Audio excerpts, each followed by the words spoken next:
Look at this, boys. Central Command sent us a den mother. Ma'am, are you lost? The knitting club meets on Tuesdays, the crowd of recruits, puffed up with the unearned confidence of youth and the gloss of fresh training, let out a ripple of sycophantic laughter. They stood in a semicircle, a phalanx of green-clad arrogance, their eyes fixed on the source of their drill instructor's derision. She stood alone, a small island of calm in a sea of testosterone and disdain.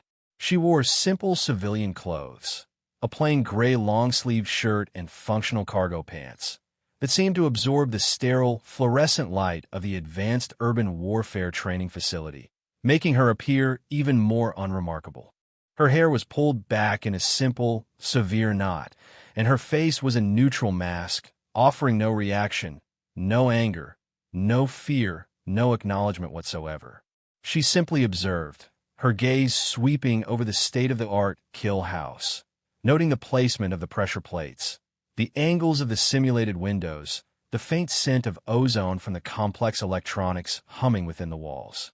But when the grizzled old general, observing from the darkened control room above, saw the way she stood, not at ease, but in a state of relaxed readiness, her weight perfectly balanced, her hands held loosely at her sides, yet ready to move with explosive speed, a flicker of recognition, a ghost of a memory from a dusty, blood-soaked corner of the world, sparked in his mind. He leaned forward, his eyes narrowing on the quiet woman who was absorbing the recruit's scorn as if it were nothing more than a mild breeze. If you believe that true strength is found not in the volume of the voice, but in the precision of the hands, type quiet professional below.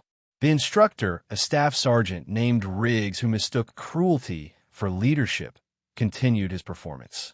He swaggered before his audience, his chest puffed out, his voice echoing with theatrical contempt. This is Ms. Anya Sharma. She's a consultant from Logistics Command, here to observe our readiness evaluation. In other words, a paper pusher with a clipboard sent to justify our paycheck by telling us we need more paper clips, more laughter. Louder this time.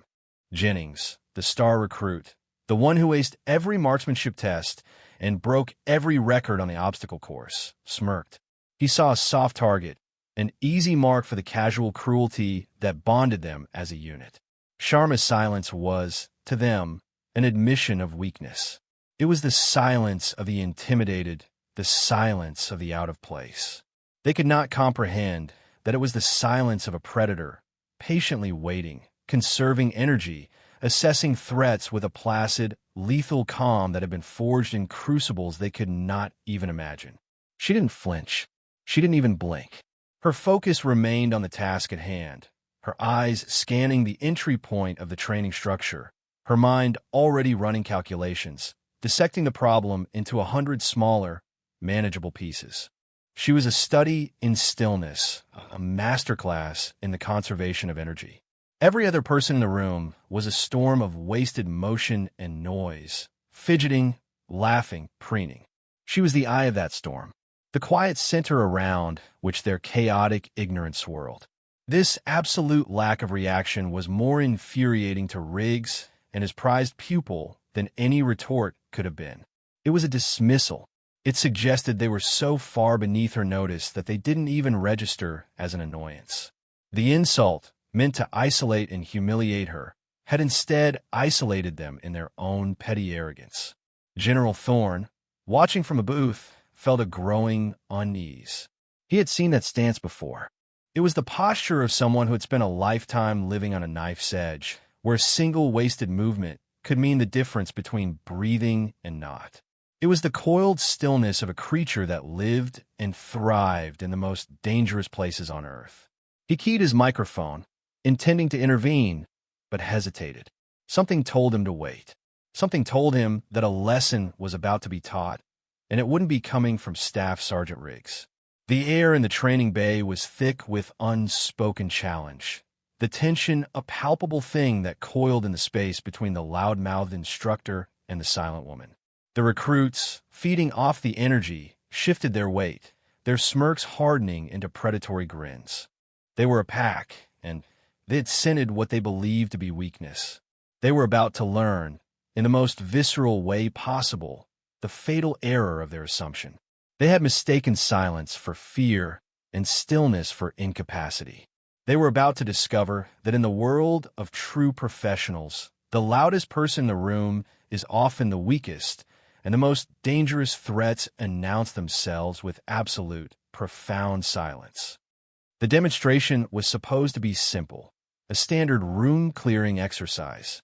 Riggs explained the scenario with patronizing slowness, directing his words to Sharma as if she were a child. "Ma'am, what we do here," he began, gesturing with a flourish at the mock-up of a small apartment, "is what we call dynamic entry. It's very fast, very loud. Probably a bit much for you." He turned to Jennings. "Private Jennings, show the nice lady from logistics how we knock on the door in this neighborhood." Jennings, eager to perform, stepped forward, his M4 training rifle held at a perfect low ready. He was the epitome of the promising soldier, strong, confident, and technically proficient. But his confidence was a brittle shell, built on the praise of instructors and the admiration of his peers, not on the hard-won wisdom of experience. He saw Sharma not as a person, but as a prop in his own story of greatness. He raised his rifle, smoothly transitioning it to his shoulder, the red dot of his optic sight dancing on the doorframe. "The objective," Riggs continued, his voice dripping with condescension, "is to neutralize all hostile targets in under 4 seconds. Jennings here holds the record at 38. Think you could do that with your clipboard, ma'am?" A few recruits snickered. Sharma's face remained impassive. Her eyes, however, were not on Riggs or Jennings. They were on the rifle. She noted the way Jennings held it, the slight over-tensing in his forearm, the way his trigger finger rested just a little too close to the guard, a sign of eagerness over discipline. She saw 100 tiny flaws in his perfect posture, flaws that a seasoned operator would spot from a mile away. Then, in a moment of supreme, unforgivable arrogance, Jennings turned. He swung the barrel of his rifle away from the training door and pointed it directly at Anya Sharma's head, the red dot settling between her eyes. "Boom," he said, a smug grin spreading across his face. Hostile administrator neutralized, the laughter died instantly. Even the other recruits knew a line had been crossed. You never, ever, point a weapon at someone unless you intend to use it, loaded or not. It was the first and most sacred rule. Riggs's face darkened, not with concern for Sharma, but with fury at the breach of protocol in front of a supposed evaluator. "Jennings, what the hell do you think you're doing?" But his words were too late. The insult had been delivered. The challenge, lethal in its intent, even with a training weapon, had been made. The air crackled. General Thorne, in the booth above, shot to his feet, his hand grabbing for the intercom microphone. This had gone too far. This was no longer a lesson in humility. It was a catastrophic failure of leadership and discipline. He was about to unleash a torrent of fury that would strip the stripes from Riggs's arm and send Jennings back to basic training in disgrace. But before he could speak, he saw it. A shift in Sharma's posture, so subtle it was almost imperceptible. A slight drop in her center of gravity. A flicker in her eyes, not of fear, but of assessment. She was no longer observing. She was calculating. The world seemed to slow down, the ambient hum of the facility fading into a dull roar in the background. The recruits who had been smirking a moment before now looked on with a dawning sense of dread. They had been watching a schoolyard bully pick on a librarian, and they were suddenly realizing they might have just witnessed someone poke a sleeping grizzly bear with a sharp stick. Jennings, realizing his mistake but too proud to back down, held his position, the rifle still aimed at her head. His grin faltered, replaced by a look of defiant uncertainty. He had expected a gasp, a flinch, a cry of outrage. He had expected her to crumble. He received nothing, only a calm, steady gaze that seemed to peel back the layers of his bravado and see the frightened boy beneath. In that frozen moment, the power dynamic in the room inverted with the force of tectonic shift. The authority was no longer with the uniformed soldiers. It was with the quiet woman in the gray shirt, the woman with a lasered painted on her forehead, who looked at the man holding the rifle not as a threat, but as a problem to be solved. And Anya Sharma was very, very good at solving problems. The movement was a whisper of violence, a blur of pure, refined efficiency that the human eye could barely track. It was not a series of actions, but a single, fluid thought made manifest. One moment, Jennings stood there, the rifle a symbol of his arrogant power. The next, he was on the floor, gasping for air, the rifle in Sharma's hands. She hadn't been aggressive. She hadn't been violent. She had been economical. She had flowed into his space, her left hand deflecting the barrel of the rifle upwards and away from her face while her right hand, moving with surgical precision, struck the nerve cluster on the inside of his wrist. It wasn't a punch. It was a tap, a perfectly calibrated application of force that sent a jolt of white-hot fire up his arm, causing his fingers to spasm and release the weapon involuntarily.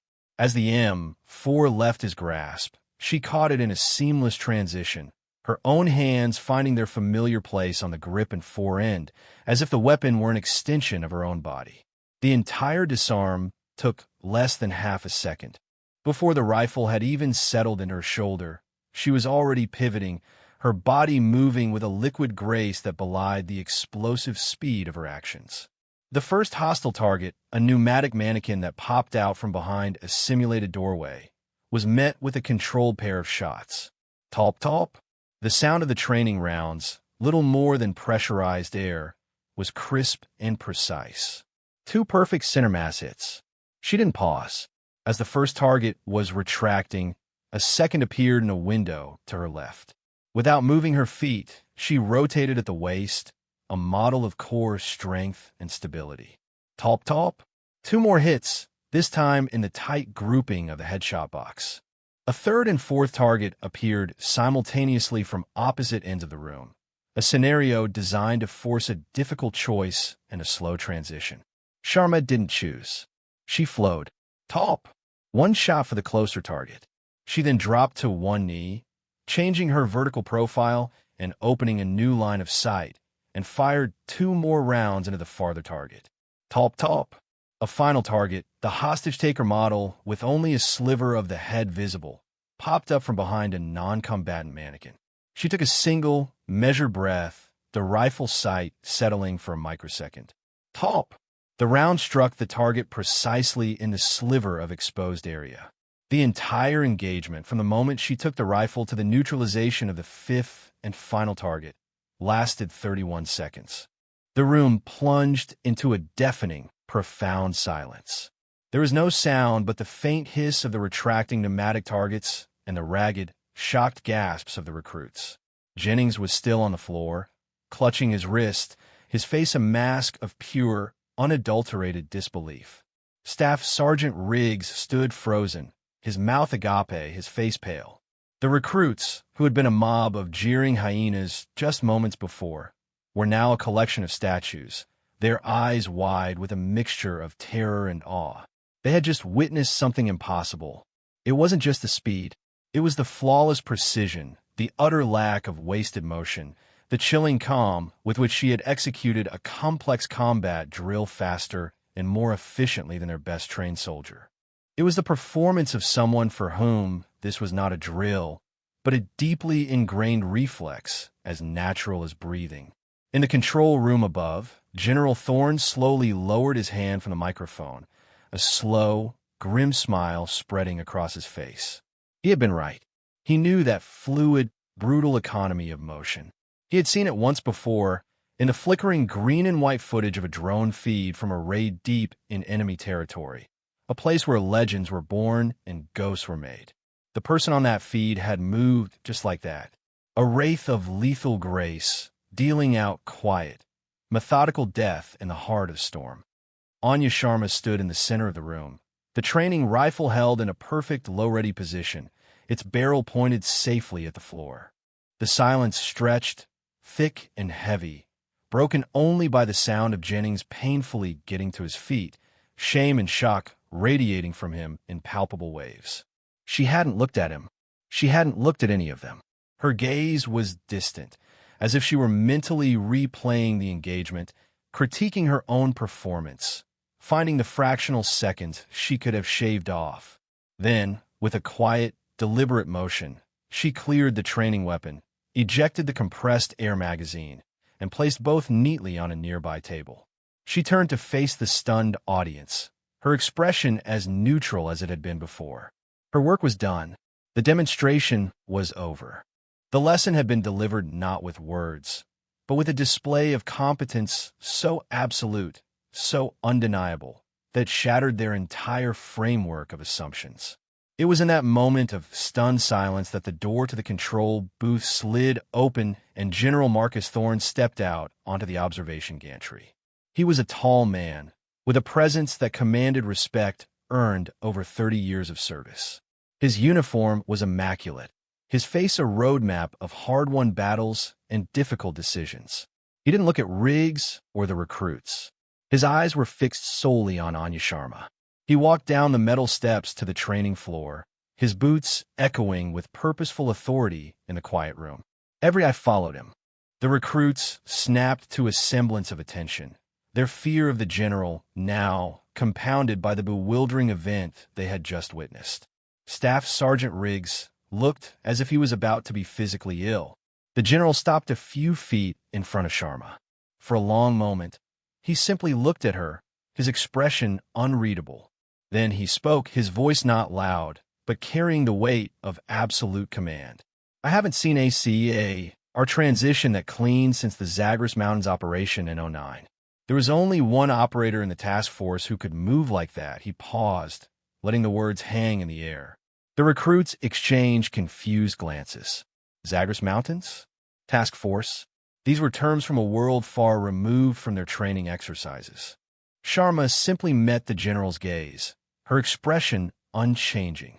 She offered a slight, almost imperceptible nod of acknowledgement. It was all he needed. Thorne turned to a large monitor on the wall, a screen normally used for replaying training footage. He tapped a few commands into a nearby console. Sergeant Riggs, he said, his voice now laced with ice. You and your men believe you are the tip of the spear. You believe that because you are young and strong and have mastered the basics of your craft, you are experts. You have confused potential with accomplishment. The screen flickered to life, displaying a standard military personnel file. But the information on it was anything but standard. At the top, in bold letters, was the name, Sharma, A.N.Y. Rank, Master Sergeant, retired. The recruits leaned in, their eyes scanning the text, their mouths falling open one by one as they read. The silence in the room was no longer just shock. It was turning into a profound, crushing wave of awe and shame. The lesson wasn't over. The validation was just beginning. It was time for the legend to be given a name, for the quiet professional to be seen for who and what she truly was. The myth was about to become reality, etched into the permanent record on a high-definition screen for all the ignorant to see. The personnel file on the screen was a litany of impossible achievements, a roadmap of a life lived at the apex of the military profession. General Thorne let the image burn into their retinas before he began to read from it, his voice a low, authoritative drumbeat that punctuated the stunned silence. Each word landed like a physical blow. Unit designation: United States Army Special Operations Command, 1st Special Forces Operational Detachment Delta. A collective, sharp intake of breath swept through the recruits. Delta Force, the unit. A name spoken only in whispers, a near-mythical organization whose existence was barely acknowledged. They were the ghosts, the operators who took on the missions no one else could, the absolute elite of the special operations world. Jennings, his face ashen, looked from a screen to the unassuming woman in the gray shirt, and it felt as if the floor had dropped out from under him.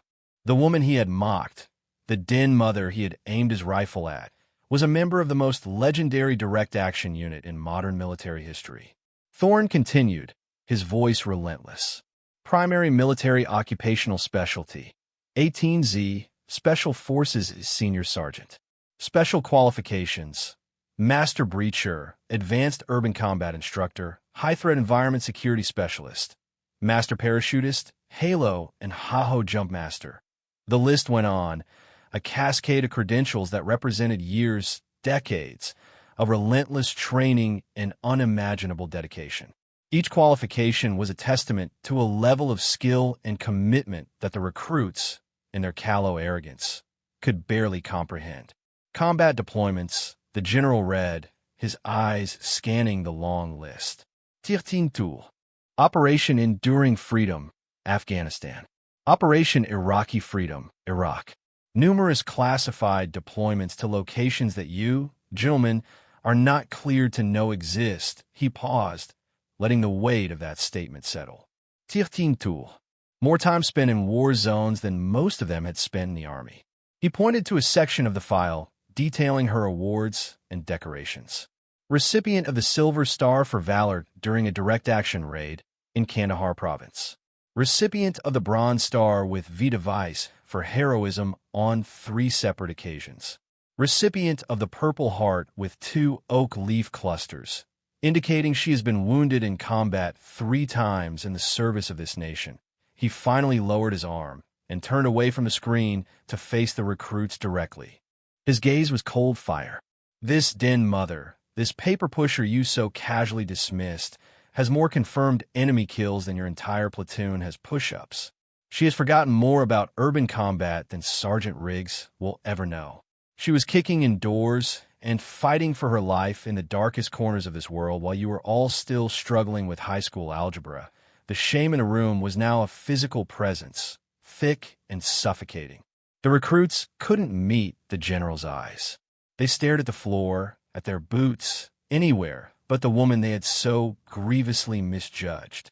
Then General Thorne did something that sealed the moment in their minds forever. He turned to face Anya Sharma. He squared his shoulders, brought his heels together with a sharp click, and rendered a slow, perfect formal salute. It was not the casual gesture of a superior to a subordinate. It was a sign of profound, deep, and unwavering respect. A general, a man with stars on his collar, saluting a retired master sergeant in civilian clothes. Master Sergeant Sharma, he said, his voice resonating with sincerity. It is an honor to have you here. Forgive the ignorance of these boys. They have not yet learned the difference between a warrior and a soldier. Anya Sharma met his salute with a simple, quiet nod. She didn't need the validation, but she accepted the respect it signified. For the first time, a flicker of something other than calm neutrality crossed her face, a faint, almost imperceptible softening around her eyes. It was the quiet acknowledgement of a fellow professional, a silent understanding that passed between 2 people who had seen and done things that others could only read about. The silence that followed the general's salute was different. It was no longer the silence of shock, but the silence of reverence. It was the quiet that falls in a sacred place. The recruits stood rooted to the spot, their minds struggling to reconcile the image of the unassuming woman with the legend detailed on the screen. They had witnessed more than just a display of skill. They had witnessed the unveiling of a living myth. The lesson was brutal, but it was profound. They had learned that competence doesn't need to advertise. It doesn't swagger or boast. It simply is. It exists quietly and patiently, and when it is called upon, it performs with an efficiency that is both terrifying and beautiful to behold. The recruits, especially Jennings, were fundamentally changed in that moment. The brittle arrogance that had defined them was shattered, replaced by a humbling, awe-inspiring respect. They understood now that the true measure of a warrior was not in their size, their gender, or the volume of their voice, but in the quiet confidence that comes from having been tested by fire and emerging, time and again, victorious. In the aftermath, General Thorne dismissed the recruits, his final glare at Staff Sergeant Riggs a silent promise of a very difficult conversation to come. The recruits filed out of the training bay, not a single one of them daring to make eye contact with Sharma. They walked in a silent, contemplative column, the weight of their ignorance heavy on their shoulders. Anya Sharma, her work done, simply gathered her small, plain backpack from a corner. She was preparing to leave, to fade back into the anonymity she preferred, her lesson delivered. But as she turned to go, she found Private Jennings blocking her path. He wasn't standing defiantly. He was standing at a rigid, perfect position of attention, his face pale, his eyes fixed on a point on the wall, just over her shoulder. He didn't speak for a full minute. His throat worked, but no words came out. He was a boy who had built his entire identity on being the best, on being loud and confident and strong. That identity had been demolished. He was trying to figure out how to build a new one from the wreckage. Finally, he managed to speak, his voice barely a whisper, cracked with a humility he had never before known. "Mom, Master Sergeant, there are no words. What I did, my conduct was," he trailed off, unable to articulate the depth of his shame. Anya looked at him, her expression unreadable. She didn't offer forgiveness. She didn't offer absolution. She offered something far more valuable. She offered a new direction. "Words are easy, Private," she said, her voice quiet and even, devoid of any anger or judgment. "Actions are what define you. You made a mistake, a serious one. The question is, what will you do now?" She stepped past him and walked out of the training bay, leaving him alone with her question hanging in the air. That question would become the new foundation of his career. It would be the mantra that guided him, the standard against which he measured himself for the rest of his life. The quiet professional had not only humbled the arrogant recruit, she had given him the gift of a new purpose, forged in the crucible of his own profound humiliation. The transformation had begun. The legend was just starting to spread. The story of what happened in training Bay 7 spread through the base like wildfire. It started as whispers in the barracks, then became hushed conversations in the mess hall, and finally evolved into a full-blown piece of institutional folklore. It was embellished with each telling, as all good legends are. Some versions claimed she had disarmed Jennings with a single finger. Others said she had neutralized the targets blindfolded. But the core of the story, the essential truth of it, remained unchanged. A quiet, unassuming woman had single-handedly humbled an entire platoon of cocky recruits and their instructor, reminding everyone of the profound, often hidden, depth of talent that existed within their ranks. They started calling it the Sharma Protocol, an unofficial term for any situation where loud-mouthed arrogance was met with a sudden, irrefutable display of quiet competence. To be Sharmad became a verb on the base, a cautionary tale for any young soldier who thought their physical prowess made them invincible. Staff Sergeant Riggs was reassigned to a desk job in the supply depot, a quiet and fitting end to a career built on bluster. He was never seen on a training range again. The recruits of his platoon, however, underwent a remarkable transformation. They became quieter, more focused, more respectful. They trained with a newfound intensity, driven not by the desire to show off, but by the deep, humbling understanding of just how high the standard of true excellence really was. They had seen the summit of the mountain, and they now understood how far they had to climb. Private K. Jennings changed the most. He stopped being the loudest voice in the room. He channeled his natural talent and aggression into a relentless, disciplined pursuit of perfection. He volunteered for every difficult detail. He studied every manual. He was the first to arrive at training and the last to leave. He never spoke of the incident in Training Base 7, but it was clear to everyone that it had become the defining moment of his life.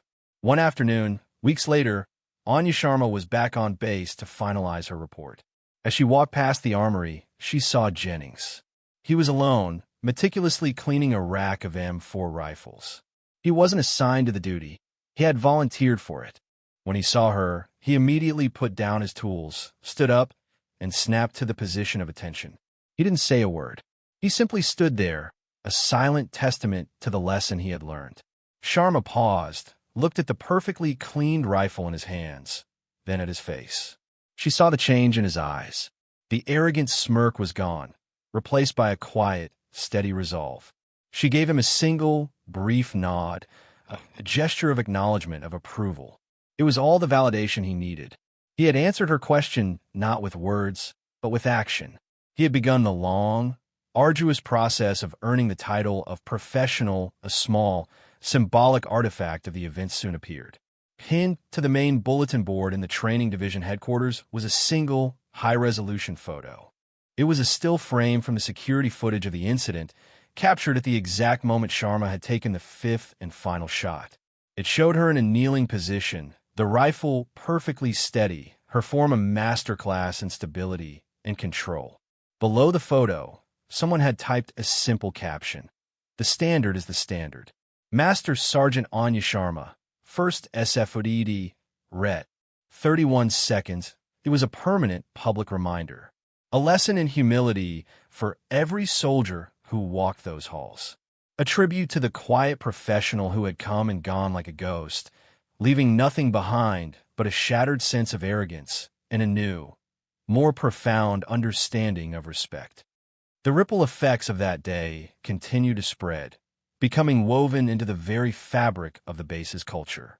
The story became a mandatory part of the orientation for all new recruits arriving for advanced infantry training. An old, grizzled sergeant major, who had been a young sergeant present on that fateful day, would gather the fresh-faced soldiers in the bleachers overlooking Training Bay 7. He would point to the small, simple plaque that had since been mounted on the wall. It read, the Sharma line, never assume. Then he would tell them the story. He would tell them about the quiet consultant, the arrogant recruit, and the lesson that was delivered in 31 seconds of flawless, violent poetry. He told the story not to entertain them, but to inoculate them against the disease of arrogance, to teach them that respect is earned through competence, not demanded by rank or volume. He taught them that the most dangerous person on the battlefield is often the one you notice the least. Private, now Sergeant, K. Jennings became one of the finest NCOs of his generation. He led with a quiet confidence that inspired fierce loyalty in his soldiers. He never raised his voice because he didn't have to. His authority was rooted in his undeniable skill and the deep well of respect he showed to everyone, from the lowest private to the highest-ranking general. He often took his own new soldiers to Training Bay 7, stood them before the plaque, and told them the story of his own greatest failure. He taught them that humility is not a weakness, but the essential foundation upon which true strength is built. He was living proof of the transformative power of that lesson. He had answered Anya Sharma's question with the entire trajectory of his life and career. He had become the action that defined him. Anya Sharma was never seen on that base again. She finished her report, submitted it, and disappeared back into the quiet, civilian life she had chosen. Her name, however, became a legend. She was the ghost in the machine, the quiet professional whose brief appearance had recalibrated the moral compass of an entire institution. She sought no credit, no fame, no recognition. That was never the point. The point was the work. The point was the standard. The point was ensuring that the next generation of warriors understood the true meaning of their profession. Her legacy wasn't a plaque on a wall or a story told to recruits. Her true legacy was in the quiet competence of Sergeant Jennings, in the focused humility of the thousands of soldiers who heard her story and took its lesson to heart.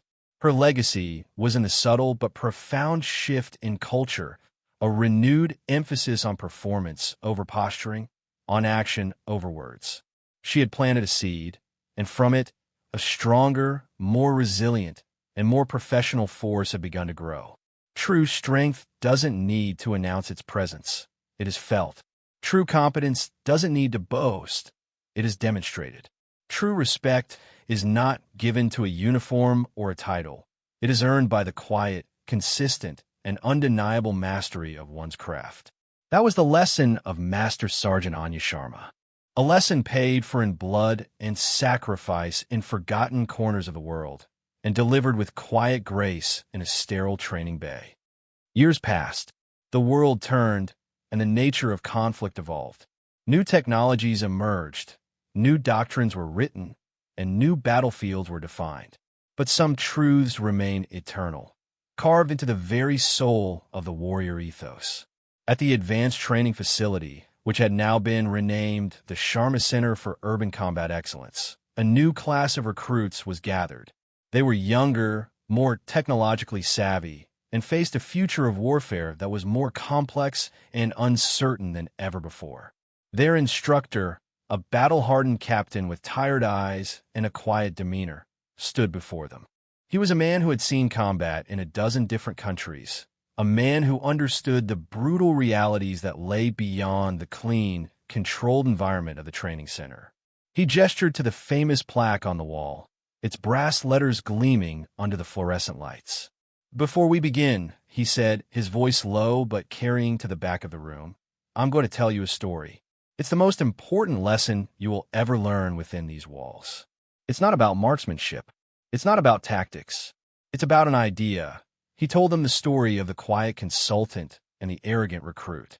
He told it with the reverence of a foundational myth, his words painting a vivid picture of the tension, the shock, and the profound, humbling revelation of that day. He spoke of the silence that followed the demonstration, a silence filled with the shattering of false assumptions. He spoke of the general salute, a gesture that bridged the gap between rank and true respect. He spoke of how a single individual, through the sheer force of her demonstrated competence, had reminded an entire generation of soldiers what their profession was truly about. "We live in a loud world," the captain continued, his gaze sweeping over the young, eager faces before him. "A world of self-promotion, of empty boasts, of people who are famous for being famous. You will be tempted by that world. You will be tempted to believe that your worth is measured by how much noise you make. Do not fall into that trap." He tapped his own chest. "Your worth is in here. It's in your training. It's in your discipline. It's in the quiet hours you spend mastering your craft when no one is watching. Your value is not in what you say you can do, but in what you have proven you can do under pressure when everything is on the line. That is the essence of the quiet professional." He let them absorb that for a moment, the only sound in the vast training bay being the low hum of the ventilation system. He saw the understanding dawning in their eyes. He was planting the seed, just as it had been planted in him years ago. The legacy was continuing. "The woman this center is named after," he concluded, "never sought recognition. She didn't need it. Her competence was her credential. Her actions were her resume. She taught us that true strength whispers while arrogance shouts. She taught us that respect is the quiet echo of proven excellence. Remember that. Carry it with you. Let your actions, not your words, be the measure of your worth." The recruits stood a little taller, a new sense of purpose settling over them. They were no longer just a group of individuals. They were inheritors of a legacy, custodians of a sacred standard. The story of Anya Sharma was no longer just a story. It was their story now. It was the principle that would guide them, the ideal they would strive for. It was the quiet, unshakable foundation upon which they would build their careers, their character, and their lives. The legacy of a quiet professional is not etched in stone or cast in bronze. It is not found in statues or in the grand pronouncements of history books. A true legacy is a living thing. It breathes in the quiet confidence of those who are inspired. It moves in the precise, practiced actions of those who were taught. It is a standard passed from one generation to the next, not through orders, but through example. It is the silent understanding that character is revealed when the pressure is greatest, and that honor is what you do when no one is looking. Anya Sharma's legacy was not the name on a building. It was the change in the heart of a young sergeant named Cade Jennings, who went on to lead with wisdom and humility. It was in the thousands of soldiers who heard her story and chose to be a little quieter, to train a little harder, to let their skills speak for them. It was a ripple in the water, spreading outwards, touching shores she would never see, influencing lives she would never know. That is the enduring power of competence. It doesn't need a spotlight. It creates its own light. It doesn't need a microphone. Its results speak with a clarity that cuts through all the noise. In a world increasingly obsessed with superficial appearances and loud, empty declarations, the quiet professional stands as a timeless and essential archetype. They are the bedrock, the foundation upon which all great endeavors are built. They are the surgeons whose steady hands are guided by decades of study, not by a desire for praise. They are the engineers whose elegant code runs silently in the background, making our world possible.